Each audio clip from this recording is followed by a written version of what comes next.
Productive nanosystems, from molecules to super products. Final production made possible by a challenge grant from Mark Sims and Nanorex Incorporated. Future advances in molecular nanotechnology will enable desktop appliances to manufacture products far better than today's best. The cartridges to the left supply simple raw materials to the machinery inside, here shown in schematic form. Products emerge from the top of this box, which holds the heart of the manufacturing system. Each product is built from beneath, layer by layer, by billions of tiny machines all working together. Near the top surface is the productive machinery itself organized into layers. Machines in the lowest layer process molecules into building blocks, passing them upward to machines that assemble them into larger components, and then to machines that add these components to the product.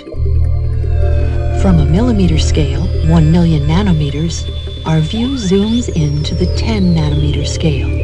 Each box is 1/10 the size of the one before.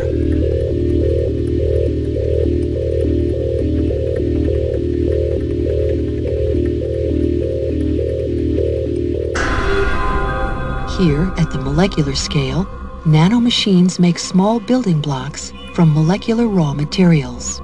The first machines sort molecules by their size and shape, passing some, rejecting others. Only molecules of the right kind can enter the processing machinery. These molecules contain 4 atoms, 2 of carbon and 2 of hydrogen. The molecules bind to a device that carries them to the next stage. Then, a rotating mechanism swings tool tips into contact with the bound molecules. Each tip presses a molecular tool against a molecule, bonding it firmly. The tools shown here have been analyzed using advanced quantum chemistry techniques. Another tool moves in from the left to remove the hydrogen atoms, leaving a pair of carbon atoms exposed and ready to use. The tools then carry these atoms to their destination, where each pair bonds to a nanoscale building block, making a tiny bit of crystalline carbon, a bit of diamond. Motions happen quickly at this scale. This scene shows motion slowed by a factor of more than 1,000,000. A conveyor carries the blocks past further machines, which build the blocks step by step to full size. Elsewhere, other specialized machines build blocks of different kinds.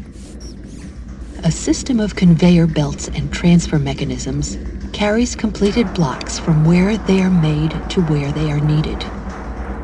This transfer mechanism moves blocks from one belt to another. The transportation system carries many different kinds of blocks, different shapes, different materials, different functions. It delivers them to the next stage of manufacturing. Here, a programmable machine lifts and places small blocks to make larger blocks. The small blocks bond on contact to form components containing millions of precisely arranged atoms. These can be simple structural bricks or intricate components for mechanical and electronic systems. The completed components are delivered to the final assembly stage, where many machines work together to build the final product. Motions at this larger scale are still quick. This scene shows motion slowed by a factor of 10,000. At the base of each machine, a transfer mechanism grabs components and lifts them from a conveyor. Each is flipped around, then carried up to the underside of the product under construction. Finally, machines lift the components and plug them in place, adding layer after layer to the bottom of the product. When the last layer is finished and construction is complete, the product is ready to be removed and used. The result of this production run is an atomically precise multiprocessor laptop computer with 1 billion times more processing power than today's best. The only waste products are warm air and pure water.